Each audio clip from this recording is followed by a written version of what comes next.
इसके लिए तुम्हें तपस्या करनी पड़ेगी। तो हिमालय की बेटी हिमालय की गुफाओं में बैठ के 10,000 वर्षों तक घोर तपस्या किया। माता पार्वती ने कौन सा व्रत किया? तीज का व्रत किया। तीजा जान आप लोग करते ना, साल में एक बार हमारी माताएं पानी भी नहीं पीती, तीज का व्रत बोलते हैं उसे। माता आप लोग साल में एक बार तीज का व्रत करती हो मेरी माँ, जबकि पार्वती जी ने ऐसा व्रत 10,000 वर्षों तक कंटिन्यू रखा। पहले माता पार्वती सिर्फ बिल्व पत्र खाती थी। प्रारंभ में बिल्व पत्र खाती, फिर ऑक्सीजन लेती, बिल्व पत्र भी छोड़ दिया, तपस्या और कठिन, तो बिल्व पत्र छोड़ दिया तो केवल श्वास ले रही हैं बस। उसके बाद तो श्वास भी लेना बंद और प्राणायाम साध कर बस ओम शंकर जी का ध्यान चिंतन करना शुरू कर दिया, है ना। भगवान पति के रूप में मिले।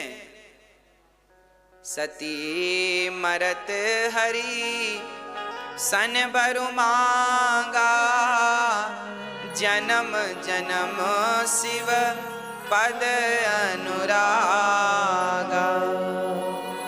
जब माता सती जलने लगी ना तो भगवान नारायण प्रकट हो गए। सती आप हमारी परीक्षा लेने ना जाती तो आपकी आज ये हालत ना होती, जिम्मेदार हम हैं, वरदान मांगो क्या चाहिए।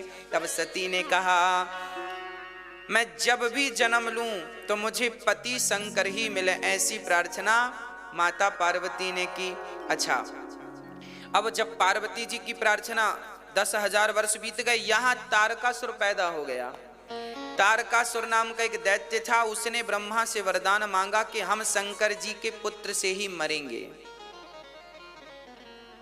शंकर जी के पुत्र से मरेंगे, क्योंकि सती जब गई तो फिर शंकर जी का दूसरे विवाह करने का कोई विचार था नहीं।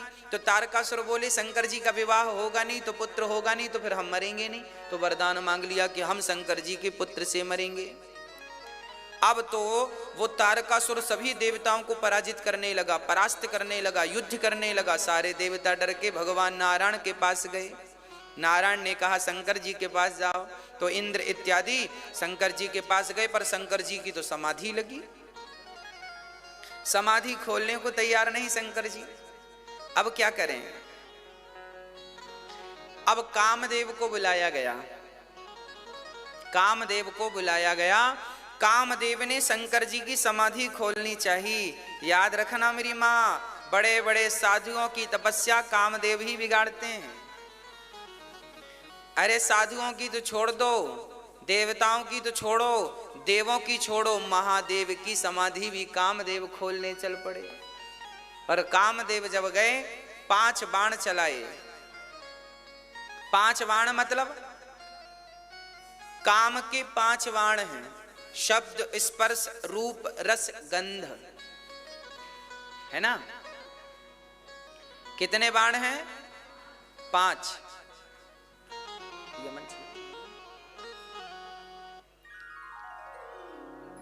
5 बाण। जब ये 5 बाण चलते हैं ना, आज व्यक्ति इन 5 से ही तो परेशान है। या तो आंख से परेशान है या तो कान से। आंख से रूप अच्छा दिखा तो पागलपन, कान से सुनाई पड़ा कि बढ़िया कह रहे हैं इनके बारे में तो पागलपन। चमड़ी चाहती है स्पर्श करना, अर्थात हमारी शरीर की इंद्रियां 5 जो हैं यही 5 बाण। और शंकर जी पर जब बाण चलाया कामदेव ने तो आम के पेड़ पर छिपकर, कहां चलाया बाण? आम के पेड़ पर छिपकर। और जब आम के पेड़ पर छिपकर बाण चलाया तो शंकर जी की समाधि तो नहीं खुली, पर शंकर जी का तीसरा नेत्र जरूर खुल गया। और जैसे ही तीसरा नेत्र खुला, कामदेव जल के स्वाहा। कामदेव शंकर जी को तो ना जला सके, ना परेशान कर सके, शंकर जी ने कामदेव को जला दिया, समाप्त कर दिया, स्वाहा कर दिया। अच्छा, कामदेव आम के पास क्यों खड़ा हुआ? क्योंकि कहने का अर्थ यह है कि काम परेशान किन्हें करता है? आम को।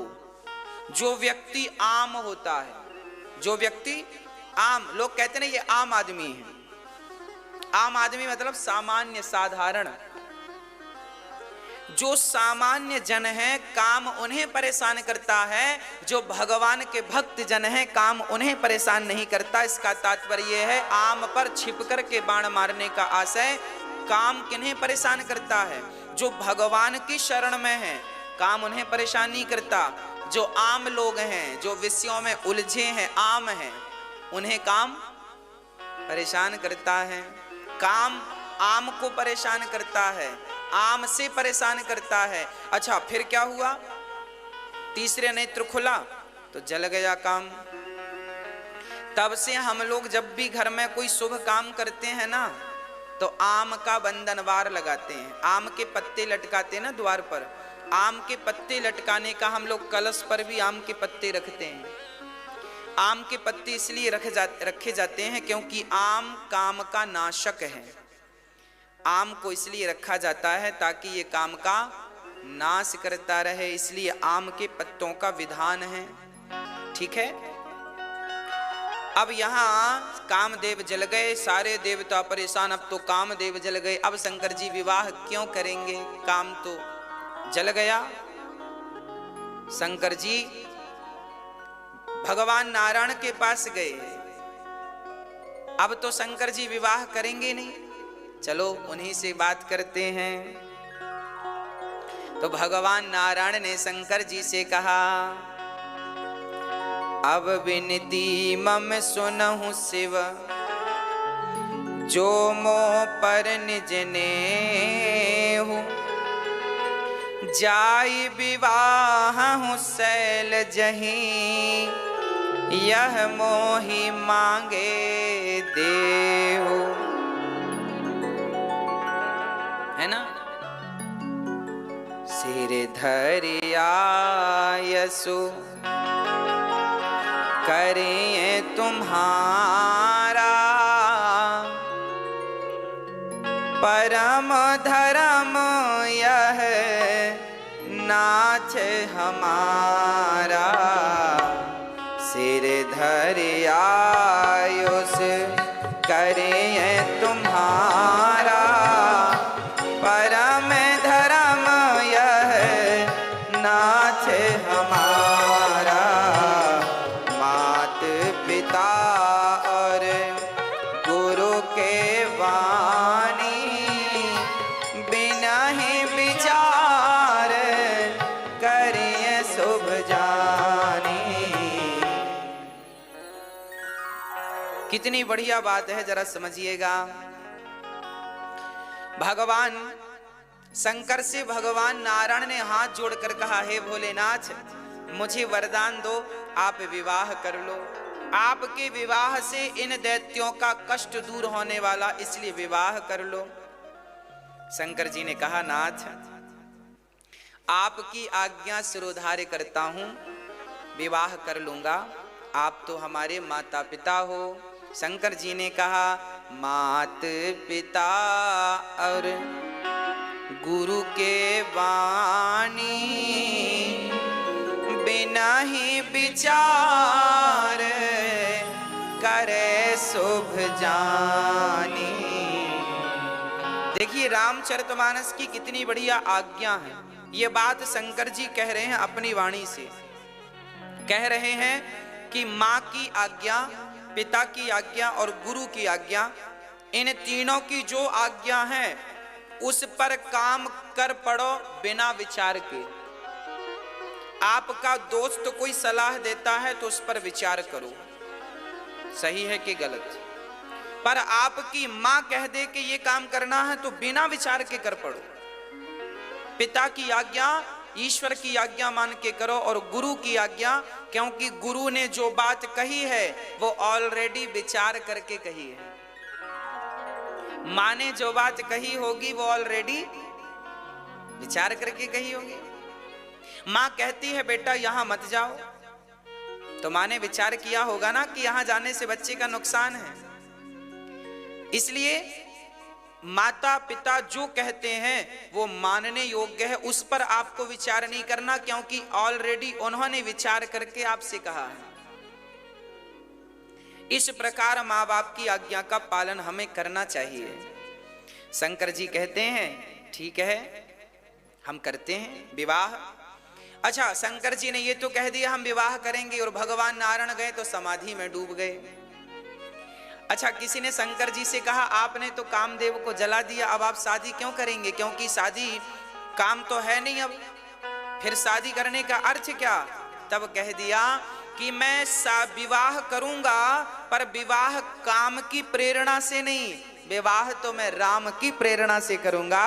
विवाह काम की प्रेरणा से ना हो, विवाह राम की प्रेरणा से हो, अर्थात जीवन भोगमय ना हो, जीवन भक्तिमय हो। विवाह करना बुरा नहीं है, पर विवाह भोग के लिए करना है, यह विचार शंकर जी ने पहले कामदेव को जला दिया। हमारे भीतर जो काम है, वासना है, भोगों की लालसा है, हम कोशिश यह करें कि हम अपने अंदर के भोगों की जो कामनाओं की इच्छाओं की जो अग्नि है उसे शांत करें, अर्थात उस दुर्वासना को समाप्त कर दें, जला दें। जैसे शंकर जी ने काम को जलाया, हमें भी अपने भीतर के काम को जलाना चाहिए। काम कैसे जलेगा? भगवत कृपा से। जब आप भगवान का चिंतन करेंगे तो देखो, गेहूं का दाना पानी में डालो तो अंकुरित हो जाता है, पर वही गेहूं का दाना जब थोड़े से आप कढ़ाई में उसे गर्म कर दो और फिर उसे पानी में डालो तो अंकुरित होता है। जब आप उसे आग में तपा देते हैं तो उसके भीतर की अंकुरित शक्ति सदा सदा के लिए नष्ट हो जाती है। उसी प्रकार जब जीवात्मा जब भक्ति की आग में अपने आप को तपा देता है तो उसके अंदर विषयों के जितने अंकुर थे सारे के सारे समाप्त हो जाते हैं, विषयों के जितने बीज थे सारे नष्ट हो जाते हैं। हमारे अंदर जो इच्छाओं के बीज पड़े हैं ना, कभी इच्छा हो जाती है खाने की, कभी इच्छा होती है देखने की, कभी इच्छा होती है संसार के विषयों की, तो ये जो इच्छाएं हैं, ये इच्छाएं समाप्त करने के लिए भक्ति की अग्नि में अपने आप को तपाना पड़ेगा। जब अधिक तप जाएंगे तो क्या होगा? आपके भीतर की वो तमाम इच्छाएं समाप्त हो जाएंगी सदा सदा के लिए। शंकर जी ने कहा हम काम की नहीं राम की प्रेरणा से विवाह करेंगे। और अब यहाँ पार्वती जी जंगल में हैं, 10,000 वर्ष पूरे हो गए। तब भगवान शंकर ने सप्तर्षियों को भेजा, जाओ जरा पार्वती की परीक्षा ले लो, शादी के योग्य हैं कि नहीं। सप्तर्षियों को भेजा। किसी ने कहा शंकर जी क्या आपको अपनी पत्नी पर विश्वास नहीं है जो आप परीक्षा लेके देख रहे हैं? शंकर जी ने 7 ऋषियों को भेजा है, जाओ पहले परीक्षा तो लो पत्नी की। तो किसी ने कहा शंकर जी कैसे हैं आप पति, बताओ। आपकी पत्नी वही तो है सती जिसके लिए आप रो रहे थे, और अब तो शादी का मुहूर्त आ रहा है और आप परीक्षा लेने भेज रहे हैं। शंकर जी बोले मेरी पत्नी जो सती थी ना, वो भी तो मेरे भगवान की परीक्षा लेने गई थी। जब वो मेरे भगवान को बिना परीक्षा के स्वीकार नहीं करती तो मैं उन्हें बिना परीक्षा के स्वीकार कैसे कर दूं? आग तो उन्होंने ही लगाई है, आग तो उन्होंने लगाई है परीक्षा की, नहीं हमें तो कोई संदेह नहीं था। अब उन्होंने हमारे भगवान की परीक्षा ली तो हम भी उनकी परीक्षा लेंगे। अच्छा, परीक्षा कैसी ली गई? 7 ऋषि गए पार्वती के पास और क्या कहा? शंकर जी सप्तर्षियों ने कहा सुनो पार्वती, हम भगवान नारायण की तरफ से तुम्हारी शादी करने आए हैं। अच्छा, सप्तर्षियों ने कहा भगवान नारायण बहुत अच्छे हैं, उनसे सुंदर कोई नहीं है, आप एक काम करो उनसे विवाह कर लो, हमने पूरी बात कर ली है, वो बिल्कुल तैयार है। किनसे विवाह कर लो? नारायण से। पार्वती ने कहा तो शंकर जी से हमारा विवाह नहीं होगा क्या? ना, शंकर जी से क्यों करना है, उनके पास तो घर वर भी नहीं है, कोई कमाई इनकम भी नहीं है, घर नहीं बनवा पाए अभी तक, कपड़े अपड़े भी ठीक नहीं पहनते, आप इतनी सुंदर हो, सुशील हो, कहां वहां बर्फ में ठिठुरती रहोगी? बढ़िया नारायण के पास रहना, अनुकूल वातावरण, बढ़िया है वहां का मौसम, कोई ठंडा भी नहीं है, गर्म भी नहीं है, और सुंदर है नारायण, बढ़िया। और शंकर जी तो भभूति अभूति रमाते हैं। पार्वती जी सब सुन रही थी। अंत में पार्वती ने जवाब दिया, महादेव अवगुण भवन। पार्वती कह रहे हैं, महादेव अवगुण भवन, विष्णु सकल गुण धाम, जेहि कर मनोरम जाहि सन, तेहि तेहि सन का।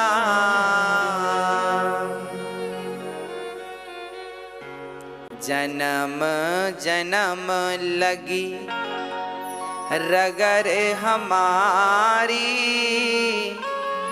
बरऊं शंभु नत रहूं कुंवारी। जन्म जन्म लगी रगर हमारी, बरऊं शंभु नत रहूं कुंवारी। पार्वती जी का कितना बढ़िया जवाब है। ये जवाब से हम और आप कुछ सीखें। पार्वती जी कहती हैं, आप कह रहे हैं शंकर जी अवगुण की खान है, और आप कह रहे हैं भगवान विष्णु गुणों की खान है, शंकर जी अवगुणों की खान और विष्णु गुणों की खान। पार्वती ने कहा, माना कि शंकर जी अवगुणों की खान है, माना कि विष्णु जी गुणों की खान है, पर क्या करूं सप्तर्षियों, अब तो मेरा मन शंकर जी में ही लगा है। अब तो विवाह करूंगी तो उन्हीं से करूंगी, नहीं तो मुझे कोई गुणवान भी नहीं चाहिए, क्योंकि मैंने मन से उन्हें वर्ण कर लिया है, शादी हो ना हो। याद रखना, पहले के जमाने में जो स्त्रियां मन से वर्ण कर लेती थी, ये मेरा पति है, अभी वरमाला पहनाया नहीं, केवल मन से संकल्प कर लिया कि ये मेरा पति है, बस उसकी पत्नी वो हो गई। जिस समय किसी पुरुष के लिए ये विचार उत्पन्न हुआ कि ये मेरा पति है, बस वो पति हो गया उसके लिए मन से। अब फिर संयोग कभी होए ना हो, शादी होए ना हो, वही कहती हैं पार्वती जी कि भाई शादी होए ना हो, पर अब हम कुंवारी रह लेंगी, पर उनके ही साथ विवाह करेंगी। अब सप्तर्षि बड़े प्रसन्न भये, बोले ठीक है, हम आशीर्वाद देते हैं कि तुम्हारा विवाह शंकर जी से ही हो और कहीं ना हो। अब शंकर जी के पास सप्तर्षि गए, वाह प्रभु बढ़िया खुशखबरी लेके आए हैं। क्या? बोले पार्वती जी पक्की हैं, वो आपसे विवाह करेंगी। शंकर जी बोले तब ठीक है, यदि मन मुझ में लगा है, कोई संदेह नहीं है, तो ठीक है। ये हमारे और आपके लिए मैसेज है, शादी वादी करने के पहले ना बहुत अच्छे से जांच पड़ताल कर लेनी चाहिए। शंकर जी भी करते हैं।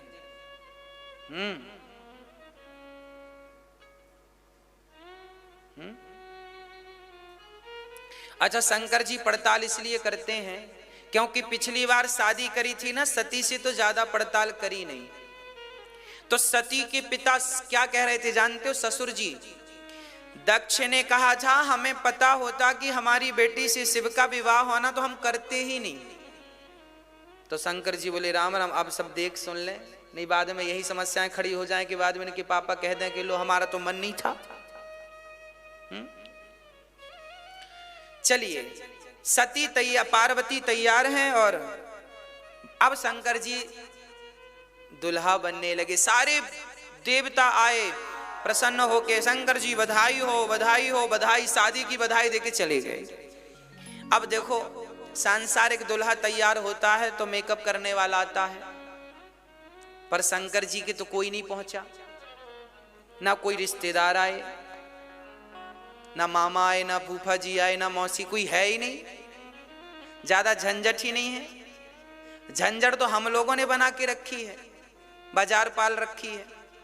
शंकर जी की कोई बाजार नहीं है। हाँ, शंकर जी अब दुल्हा बनने लगे। कैसे दुल्हा? जस दुल्हा तस बनी बराता,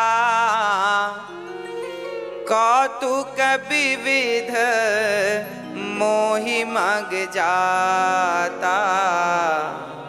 श्री राम जय राम, जय जय राम। श्री राम जय राम, जय जय राम। श्री राम जय राम, जय जय राम। श्री राम जय राम, जय जय राम। शिवहि शंभु गण करहि सिंगारा, जटा मुकुट वहीं मोरो सवारा। कुंडल कंकण पहिरे ब्याला, तन विभूति पट के हर छाला।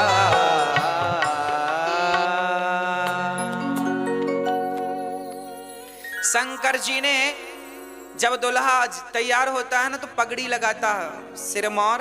शंकर जी ने क्या किया, सारे बालों को इकट्ठा कर लिया और बालों को इकट्ठा करके उसके ऊपर एक बढ़िया मणिधर सांप को बिठा लिया। सारे बालों को जूड़ा बना लिया।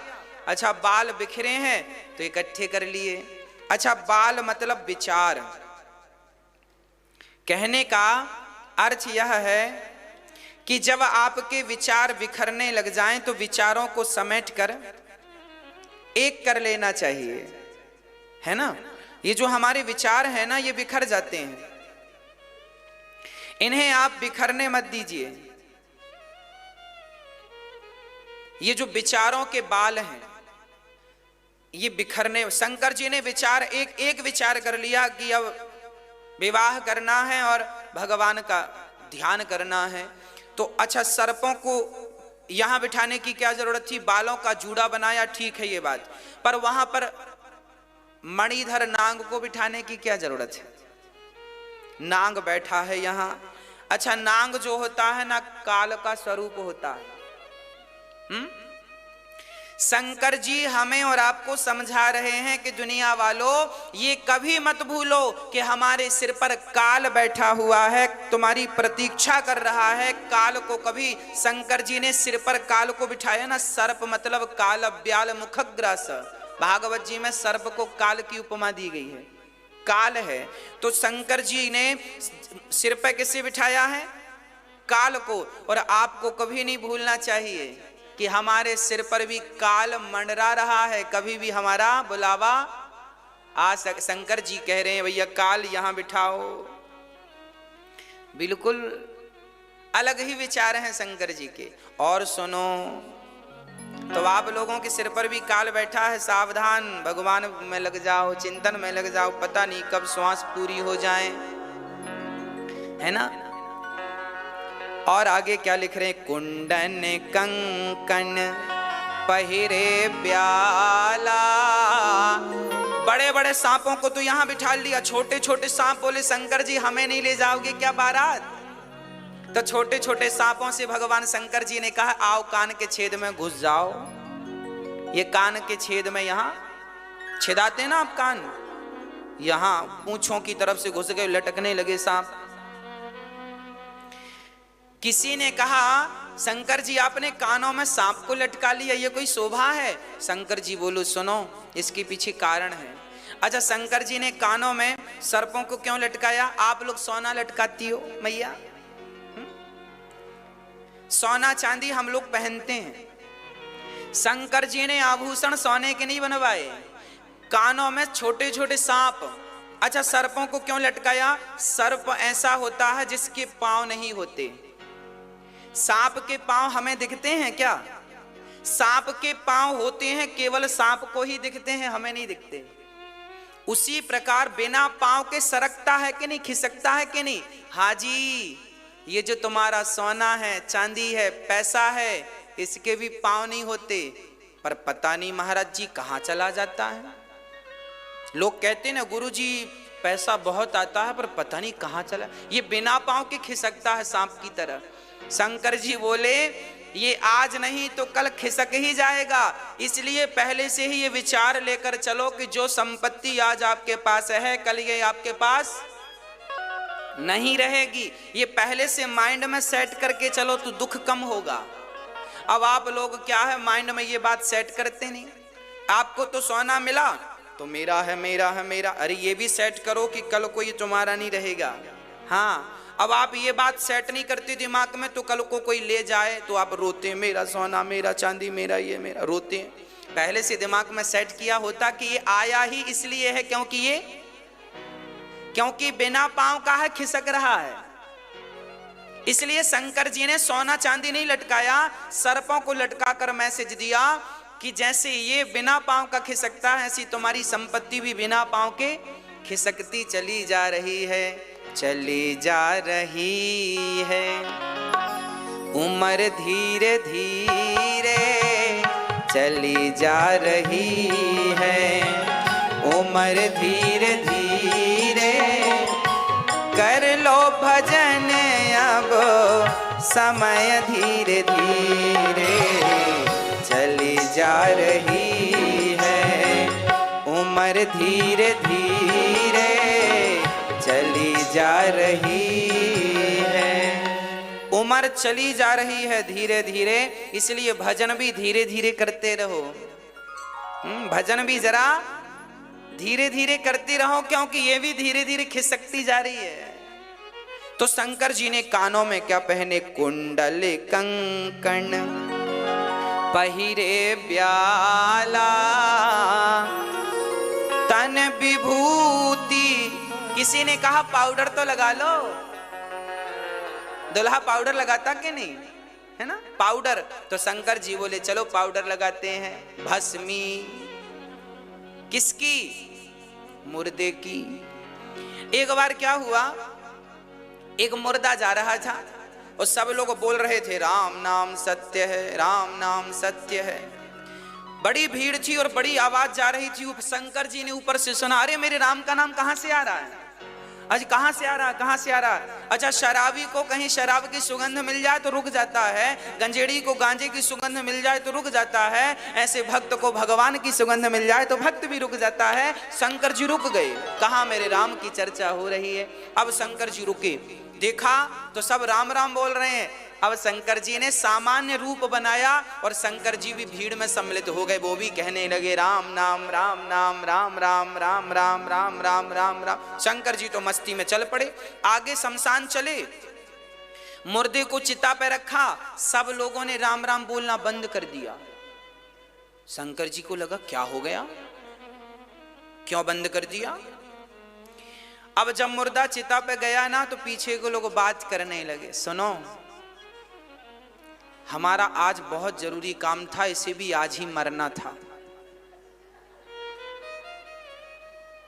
दूसरे ने कहा राम राम, आज तो संडे था, आज तो छुट्टी का दिन था, बच्चों के साथ घर में एंजॉय करना था, आज ही मरना था, मंगल को नहीं मर सकता था, छुट्टी बिगाड़ दी पूरी।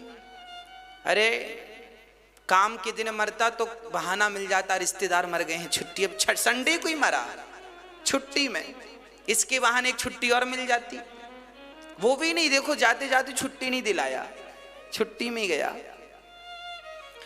तीसरा बोला सुनो हमारी दुकान खुली हो, ग्राहक खड़े हैं, फोन पे फोन बज रहे हैं, कब जले कब हम जाएं। शंकर जी बोले राम राम, जब आए थे तो बड़ा राम राम बोल रहे थे, इन्हें क्या हो गया। तो शंकर जी ने पूछा भैया आप लोग राम राम बोल रहे थे, अब बंद कर दिया। लोगों ने कहा मुर्दा जल गया, अब क्यों बोले राम राम, अब गए। अच्छा तो क्या इस मुर्दे के लिए बोल रहे थे। हाँ, सारे लोग तो चले गए पर शंकर जी मुर्दे के पास खड़े रहे, और शंकर जी ने जब मुर्दा जल गया तो उसकी धूल उठाकर, भस्मी उठाकर शंकर जी ने शरीर पर रमाना शुरू कर दिया। किसी ने कहा शंकर जी क्या कर रहे हो। शंकर जी ने कहा जिसके कारण इतने लोगों ने भगवान का नाम लिया है, उसकी राख भी मैं अपने शरीर पर रमाऊंगा तो मेरे राम राम से राम नाम की ध्वनि निकलेगी, इसलिए शंकर जी को भस्मी चढ़ती है। अच्छा, शंकर जी को भस्मी चढ़ने का एक अर्थ और है। शंकर जी को भस्मी इसलिए चढ़ती है क्योंकि हमने कथा में बताया था ना, भागवत की कथा में, कि हम सबको एक दिन 25 रुपए के घड़े में आना है। क्या बनना है? राख बनना है। हाजी बनना है कि नहीं?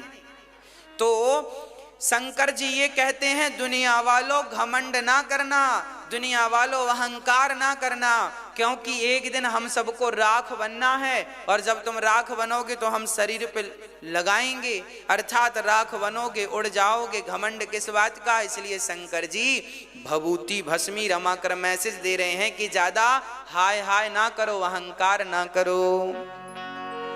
शंकर जी का अद्भुत श्रृंगार। शंकर जी के सिर पर गंगा। अच्छा, गंगा का अर्थ क्या है? गंगा मैया ठंडी है ना। शंकर जी ने सिर पर गंगा को धारण कर रखा है, अर्थात शंकर जी कहते हैं कि दिमाग को हमेशा पांव रखो गरम, वाणी रखो नरम, सिर रखो ठंडा, है ना। 3 चीजें याद रखना। पांव गरम। पांव गरम का मतलब है ज्यादा से ज्यादा काम करो, चलो फिरो। सर्दियों में सभी को गर्म पानी में पांव डाल लेना चाहिए। बाल्टी में पानी भर लो गुनगुना सा, और बूढ़ी माताओं को, बूढ़े पुरुषों को गर्म पानी में पांव 15 मिनट डाल के रखना चाहिए। इससे क्या होता है? इससे लकवा इत्यादि बीमारियां नहीं होती, है ना। बहुत सारी बीमारियां कंट्रोल में रहती हैं। खासकर बुजुर्गों को करना चाहिए। आप सभी वृद्ध माता पिता, रात्रि को ठंडी ज्यादा है ना, सोने के पहले 10 मिनट के लिए गुनगुने पानी में अपना पांव डाल दो, फिर पांव निकाल कर पांव में सरसों का तेल लगाकर बढ़िया से सो जाओ। सोते समय मोजा नहीं पहनने चाहिए, है ना। चलते फिरते दिन में भले पहन के रखो, रात्रि को सोते समय उतार देना चाहिए मोजा, ठीक है। और पांव में बढ़िया नारियल सरसों का तेल लगाकर गर्म पानी से पहले सेको, फिर तेल लगाकर फिर विश्राम करना चाहिए। सर्दियों में विशेषकर बुजुर्गों को, ताकि आप स्वस्थ रहें और आप अच्छे रहें, कथा सुनते रहें। आप अच्छे रहेंगे तो कथा सुनते रहेंगे, है ना। तो शंकर जी के सिर पर, अच्छा, दिमाग को ठंडा रखना चाहिए। माताओं को गुस्सा बड़ा आता है ना।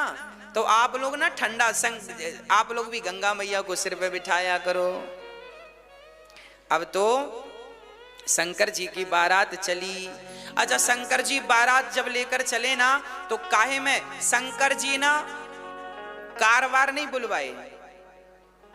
शंकर जी के पास कारवार बुलवाने के लिए सोचते BMW बुलवा लेते हैं, नहीं बुलवाए। शंकर जी अपने खुद के वाहन पर चले। भाई, अपनी मोटरसाइकिल जब हमेशा काम आती है, तो आज शादी में इसको क्यों छोड़ के चले, इसको भी लेके चले। नहीं, मोटरसाइकिल बोलेगी लो, बाकी तो हम पे ही बैठते थे, दुल्हन लेने गए तो बड़ी कितने दिन मिलेगी वो।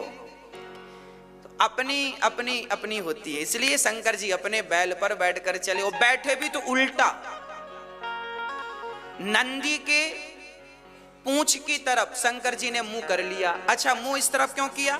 शंकर जी देखना चाहते ना हमारी बारात में कौन कौन नाच रहा है। अब भाई, दुल्हा आगे, घोड़ी पर दुल्हा आगे मुंह करके बैठता, बाराती पीछे नाचते। कौन कैसा नाच रहा, कैसे मजा आएगा? अरे, शादी का मजा लेना हो तो उलट के बैठो, है ना, उलट के।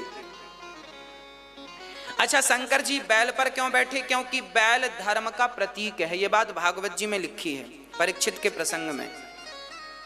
बैल के 4 चरण होते हैं, धर्म, अर्थ, काम और सत्य, दया, दान, तप। धर्म के 4 चरण, सत्य, सत्य, दया, दान और तप, ये धर्म के 4 चरण हैं। शंकर जी किस पर बैठे हैं? शंकर जी किस पर बैठे हैं? किस पर बैठे हैं? शंकर जी बैल पर नहीं बैठे। बैल तो धर्म का प्रतीक है, उसी प्रकार शंकर जी बैल पर नहीं, शंकर जी तो धर्म पर सवार होकर के विवाह करने जा रहे हैं। विवाह करो तो धर्ममय विवाह हो। और शंकर जी उलट कर क्यों बैठे हैं? अरे स्वाभाविक सी बात है, जब व्यक्ति धर्म के मार्ग पर चलेगा तो संसार से तो उलट ही जाएगा, भगवान में तो मन लग ही जाएगा। इसलिए शंकर जी उलट कर बैठे हैं। शंकर जी उलट कर इसलिए भी बैठे हैं क्योंकि पीछे हैं भगवान नारायण, क्योंकि दुल्हा आगे होता है और बाराती पीछे। और बारात में कौन है? नारायण है, इंद्र हैं, शंकर ब्रह्मा जी हैं। तो भगवान शंकर ने कहा मैं अपने इष्ट को पीठ कैसे दिखाऊं? दुल्हा आगे चलेगा तो बाराती पीछे चलेंगे, तो बारातियों की तरफ दुल्हे की क्या हो जाएगी? पीठ हो जाएगी। शंकर जी कहते हैं मैं अपने नारायण को, अपने इष्ट को पीठ कैसे दिखाऊं? तो उलट कर बैठ गए कि मेरे नारायण कैसी बहाने। एक क्षण के लिए सोचिए, दुल्हा विवाह करने जा रहा है पर अपने इष्ट से अपनी नजरें नहीं हटाना चाहता। ये कितना बढ़िया संदेश है कि काम कुछ भी करो पर अपने इष्ट के चरणों में दृष्टि बनी रहे। काम करते रहो और नाम काम सारा करो, पर इष्ट के चरणों में आप अपना मन लगा के रखें। ये शंकर जी का बैल पर चढ़ने के पीछे मैसेज है ना। चले शंकर जी। तो शंकर जी इस भाव से बैठे हैं। अच्छा, शंकर जी ने बाघांबर लपेट रखा है ना। अच्छा, ये बाघांबर बाघ की खाल, बाघांबर शेर है ना। अच्छा, शेर की खाल बाघांबर शंकर जी ने लपेट रखी है और उसको कसने के लिए आजकल आप लोग बेल्ट लगा लेते हैं, पर शंकर जी ने बेल्ट तो था नहीं, तो नांग बांध लिया। सांप को कमर में भी, यहां भी सांप, यहां भी सांप, यहां भी, और गले में जो है वो अलग, और यहां। अच्छा, शंकर जी ने बाघांबर क्यों पहनते हैं? शंकर जी, किसी ने कहा शंकर जी बाघांबर क्यों पहनते हैं? अरे भाई, बाघांबर इसलिए पहनते हैं हमें और आपको मैसेज देने के लिए, दुनिया वालों ये बाघ है, शेर है, ये कल तक जंगल का राजा था, आज इसकी दशा देखो ये है। ऐसे तुम भी अहंकार ना करना, तुम अपने आप को बड़ा राजा बाजा समझते हो। राजा ये समझता था, शेर देखो आज ये बंधा पड़ा है। और बांधा किससे? नांग से बांधा। सर्प मतलब काल, काल ने सबको बांध रखा है। हम सब किसके अधीन हैं? काल के अधीन हैं। तो बाघांबर को किसने बांधा है? शंकर जी ने। किससे बांधा है? नांग से, सांप से, मतलब काल से बंधा हुआ है। आप भी काल से बंधे हैं और मैं भी काल से बंधा हूं। पुरुष बली नहीं होत है, काल मतलब समय, समय मतलब काल। पुरुष बली नहीं होत है, समय होत बलवान। भीलन गोपी लूट लई, वही अर्जुन वही वान। समय समय पर होत है समय समय की बात। राम जन्म का दिन बड़ा और कृष्ण जन्म की रात। ये समय समय की बात है कि कभी वो राजा था, अब पड़ा हुआ है। हाँ, तो आप भी अपने हर समय का ध्यान करो, है ना। एक गांव में एक सेठ जी थे, सारा गांव उनसे राम राम करता। सेठ जी राम राम, तो सेठ जी धीरे से कह देते राम राम हम कह देंगे। बोला कोई राम राम, तो वो कह देते हम बोल देंगे राम राम। एक दिन एक आदमी ने सुन लिया, सेठ जी आपसे कोई राम राम करता है तो आप बोल देते हो। बोल देंगे, किन से बोल देंगे? सेठ जी बोले चलो दिखाएं। तो सेठ जी गए और अपने तिजोरी को खोलकर वहां जितने पैसे रखे, गड्डियां रखी थी, सोना चांदी, सबको कह देते आज राम सिंह ने राम राम बोला है, घनश्याम ने राम राम बोला है। अरे सेठ जी पागलों की तरह व्यवहार कर रहे हैं, बताओ तिजोरी से आप राम राम कह रहे हैं। सेठ जी ने कहा भैया, जब मेरे पास धन नहीं था तब मेरे से कोई राम राम नहीं करता था, जब से धनवान हुआ हूं तब से लोग राम राम कर रहे हैं। तो लोग राम राम हमसे नहीं हमारे धन से करते हैं, इसलिए हम राम राम धन को कह देते हैं, धन तुम्हें राम राम मिल रहा है। भाई आपकी स्थितियां बिगड़ जाए ना तो कोई राम राम करता है? आजकल आदमी राम राम भी उन्हीं से करता है जो, हाँ जी, अरे गरे नथु खैरे से कोई राम राम करता। तो आप लोग भी ध्यान रखो, केवल धनवान का ही सम्मान ना हो, एक आम गरीब से गरीब व्यक्ति का भी हम सम्मान करना सीखें, आदर करना सीखें।